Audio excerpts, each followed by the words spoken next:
ഏയ് വേഗം വാതിലടക്ക്. പടച്ചോനെ ഇവിടെ ആരുമില്ലെന്ന് തോന്നല്ലോ.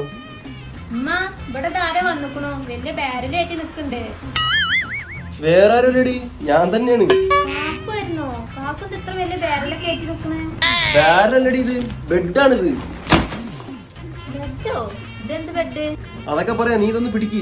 അപ്പൊ ഞാൻ കൊണ്ടുവന്ന ബെഡ് ഏതാണെന്നല്ലേ, ഇതാണ് ഫ്ലോ മാട്രസ്. അതായത് നമ്മൾ വെള്ളത്തിന്റെ മുകളിൽ ഫ്ലോട്ട് ചെയ്ത് കിടക്കാൻ പറ്റുന്ന പോലത്തെ മാട്രസ് ആണ് കേട്ടോ. ഫ്ലോ മാട്രസിന്റെ തന്നെ ആന്റി ഗ്രാവിറ്റി ബെഡ് ആണ് കേട്ടോ നമ്മുടെ കയ്യിലുള്ളത്. അപ്പൊ ഒന്ന് അൺബോക്സ് ചെയ്ത് നോക്കാം. ഇതൊരു ആന്റി അലർജിക് ബെഡ് ആണ്, അതുപോലെ തന്നെ പൊടിയൊന്നും പിടിക്കില്ല ഇതിൽ. 10 വർഷത്തെ വാറന്റി ആണ് കേട്ടോ ഈ ബെഡിനുള്ളത്. ഇനി നിങ്ങൾക്ക് ഇഷ്ടപ്പെട്ടില്ലെങ്കിൽ 100 ദിവസത്തിനുള്ളിൽ നിങ്ങൾക്ക് ഇത് റിട്ടേൺ ചെയ്യാനും പറ്റും. ഇനിയിപ്പോ ചൂടല്ലേ വരുന്നത്, നമ്മൾ മൊത്തം തണുപ്പിക്കാൻ ഈ ബെഡ് മാത്രം മതി. ഇനിയിപ്പോ AC ഇല്ലെങ്കിൽ പോലും 5 ഡിഗ്രി സെൽഷ്യസ് ആണ് ഈ ബെഡ് നമുക്ക് പ്രൊവൈഡ് ചെയ്യുന്നത്. 100% ഓർഗാനിക് ആയിട്ടുള്ള നാച്ചുറൽ ലാറ്റക്സ് കൊണ്ടാണ് കേട്ടോ ഈ ബെഡ് ഉണ്ടാക്കിയിരിക്കുന്നത്. കൂടാതെ 3D എയർ ഫ്ലോ ടെക്നോളജി ഉണ്ട്. ഈ ബെഡിന്റെ ഒരു സൈഡിൽ ഒരു ഗ്ലാസ് വെള്ളം വെച്ചിട്ട് നമ്മൾ അതിനകത്ത് ചാടിക്കളിച്ചാലോ തുള്ളിക്കളിച്ചാലോ വെള്ളത്തിന് ഒരു കുഴപ്പം വരത്തില്ല. കാരണം ഇതിൽ മോഷൻ ഐസൊലേഷൻ ടെക്നോളജി ഉണ്ട്. മാത്രമല്ല ഒരു കോഴിമുട്ട ഈ ബെഡിൽ വെച്ചിട്ട് നമ്മൾ അതിന്റെ മുകളിൽ കയറി കിടന്നിട്ട് എഴുന്നേറ്റാൽ പോലും മുട്ടയ്ക്ക് ഒന്നും സംഭവിക്കത്തില്ല. കാരണം അത്രയ്ക്ക് സോഫ്റ്റ് ആണ് ഈ ഒരു ബെഡ് എന്ന് പറയുന്നത്. അപ്പൊ നിങ്ങൾ വാങ്ങിച്ചോളൂ ഫ്ലോ മാട്രസ്.